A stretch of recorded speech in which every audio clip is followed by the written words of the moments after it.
देखिए, एक बात की बहुत ही क्लैरिटी है। पहला कि चाहे रियासी का एरिया हो जो कि डेल्टा फोर्स के अंदर आता है भारतीय सेना की, वहां पर इनको इनिशियल इनपुट मिला था, जानकारी मिली थी कि संदिग्ध सस्पिशियस एक्टिविटी देखी गई। फिर उसके बाद भारतीय सेना, जम्मू कश्मीर पुलिस ने एक साथ ऑपरेशन लॉन्च किया, क्योंकि डेंस फॉरेस्ट है रियासी का पूरा एरिया, आपको ध्यान होगा। और इसी एरिया में कई सारे नेचुरल केव्स और हाइडआउट्स भी हैं, क्योंकि ये पहाड़ी एरिया है और कहीं जगह स्पॉट किए गए। तो जैसे ही सस्पिशियस एक्टिविटी दिखाई दी, उसके तुरंत बाद ही इस ऑपरेशन को लॉन्च किया गया। हालांकि अभी तक कोई कॉन्टैक्ट स्टैब्लिश नहीं हुआ है आतंकियों के साथ रियासी में, लेकिन ऑपरेशन तेजी के साथ अभी सर्च किया जा रहा है अलग अलग एरियाज में।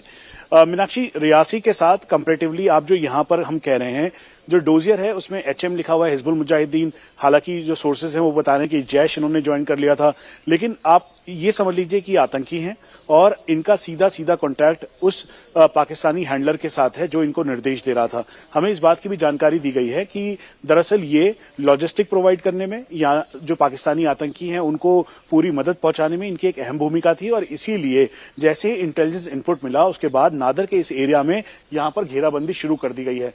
सुरक्षा कारणों से सीमित तौर पर हम आपको बस जानकारी दे रहे हैं, ज्यादा जानकारी नहीं दे पाएंगे।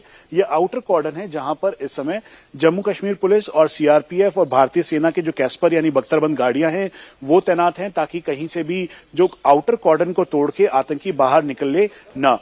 अभी तक 3 आतंकियों में से एक आतंकी के मारे जाने की औपचारिक पुष्टि हमें भारतीय सेना के टॉप सोर्सेज ने कंफर्म की है, जो कि इस समय ऑन ग्राउंड मौजूद हैं। उसके अलावा 2 और आतंकियों के लिए ऑपरेशन चल रहा है। हम आपको ये भी बता दें क्योंकि फायरिंग दोनों तरफ से हो रही है, फायरिंग और काउंटर फायर हो रहा है, इसलिए कहना बहुत ही जल्दबाजी होगा कि तीनों आतंकियों को ढेर कर दिया है।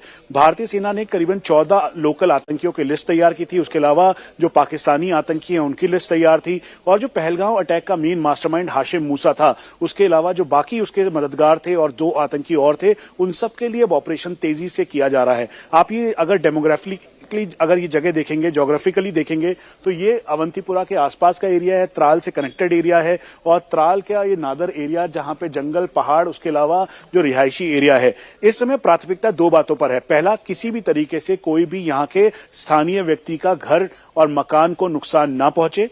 जो वहां पर लोग हैं उनको इवैक्यूएट किया गया इसीलिए, और इवैक्यूएट करने के बाद ऑपरेशन में तेजी लाई गई।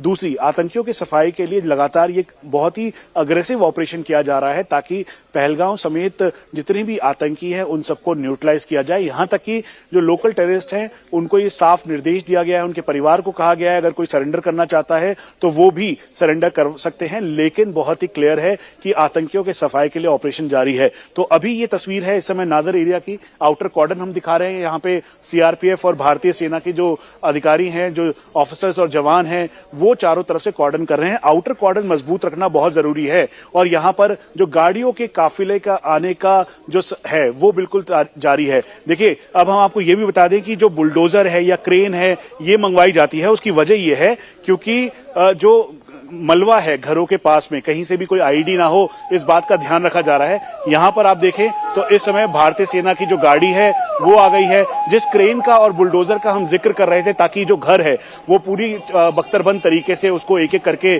तोड़ा जा सके, वो अब आ गया है। ये देखिए, जिसका हम जिक्र कर रहे थे मीनाक्षी, वो अब लेकर आया गया है ताकि जो पूरा एरिया है उसमें से जो मलबा है उसको हटाया जा सके।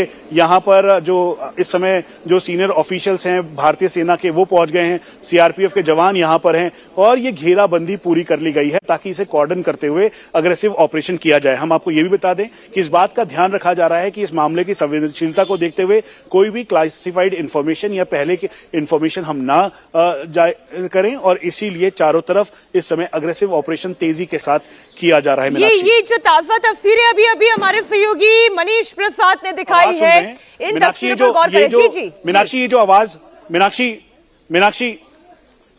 ये जो आवाजें आप सुन रही हैं, दरअसल ये वो गोलीबारी की आवाज है जो अंदर से की जा रही है। और ये पूरा का पूरा एरिया, ये देखिए फिर से धमाकों की आवाज आ रही है, और ये आवाज इसलिए आ रही है क्योंकि पूरा एरिया सैनिटाइज किया जा रहा है। जो आतंकी हैं जिस घर के अंदर, टारगेट हाउस के अंदर छुपे हुए हैं, उसके अंदर से पूरा एरिया क्लीन करते हुए यानी क्लियर करते हुए उस एरिया को देखा जा रहा है। इसी वजह से यहां पर रुक रुक के फायरिंग हो रही है। एक बार फिर से हमें क्योंकि बाहर के घेरे पे रहने के लिए कहा गया है और दूसरी तरफ जो सीआरपीएफ और साथ में जम्मू कश्मीर पुलिस है उन्होंने क्लियर कर दिया है कि हम आउटर कॉर्डर में रहें। यहां पर ऑपरेशन अपने आखिरी चरण में है, इस बात का भी ध्यान रखा जा रहा है। और जो धमाकों की आवाज आ रही है, गोलीबारी की आवाज आ रही है, वो इसीलिए है क्योंकि जो पूरा एरिया है, जो टारगेट हाउस है, जिस घर के अंदर आतंकी छुपे हुए थे, उनको एक एक करके पूरा क्लियर किया जाए, सैनिटाइज किया जाए और यही इस समय की प्राथमिकता है। एक बार फिर से हम आपको बता दें, 15 कोर कमांडर लेफ्टिनेंट जनरल प्रशांत श्रीवास्तव, जो कि यहाँ के कश्मीर के भारतीय सेना के ऑपरेशनल हेड समझ लीजिए, कोर कमांडर जीओसी हैं। उसके अलावा विक्टर फोर्स जो कि साउथ कश्मीर का पूरा ऑपरेशन देखती है, उसके commander major general Dhananjay Joshi और ऑन ग्राउंड जो राष्ट्रीय राइफल के ऑफिसर हैं, वो इस समय पूरी मुस्तैदी के साथ दो बातों पर ध्यान दे रहे हैं। एक, आतंकियों का सफाया और दूसरा, कहीं से भी कोई कोलेटरल डैमेज ना हो। इसीलिए पेशेंस के साथ इस ऑपरेशन को अंजाम दिया जा रहा है। मीनाक्षी, बिल्कुल मनीष, अभी एक बड़ी जानकारी दे रहे हैं सिलसिलेवार तरीके से, वो मैं आपके सामने रख दूं। अभी इंडिया टीवी पर लाइव कवरेज के दौरान आपने एक बुलडोजर को आगे जाते हुए देखा था। आपको जानकारी दे दे, डिमोलिशन किया जाएगा, डिब्रीज को हटाया जाएगा, बुलडोजर का सहारा लिया जाएगा। अब जो लगातार गोलियों की आवाज आप सुन रहे हैं, चूंकि ऑपरेशन ऑनगोइंग है इसलिए ये लगातार धमाके की आवाज आपको सुनाई दे रही है, गोलियों की आवाज आपको सुनाई दे रही है। 3 आतंकी है, 3 आतंकियों के यहां पर होने की जानकारी मिली। आतंकी यावर, जिसे घेर लिया गया है, एक और आतंकी, कुल 3 आतंकियों में से एक आतंकी ढेर कर दिया गया है। अब ढेर किया गया आतंकी कौन है, जब तक डेड बॉडी रिकवर नहीं कर ली जाती, ये कहना भी थोड़ा सा जल्दबाजी होगी। लेकिन 3 आतंकियों को सेना ने घेर रखा है। सर्च ऑपरेशन लगातार जारी है। आतंकियों और सुरक्षा बलों के बीच एनकाउंटर के बीच एक ताजा तस्वीर ये कि बुलडोजर वहां पहुंच चुका है। मनीष, एक बार फिर से आप तस्वीर दिखाएं। आतंकी आमिर, आतंकी आसिफ और आतंकी यावर, ये 3 नाम इस वक्त आप बता रहे हैं।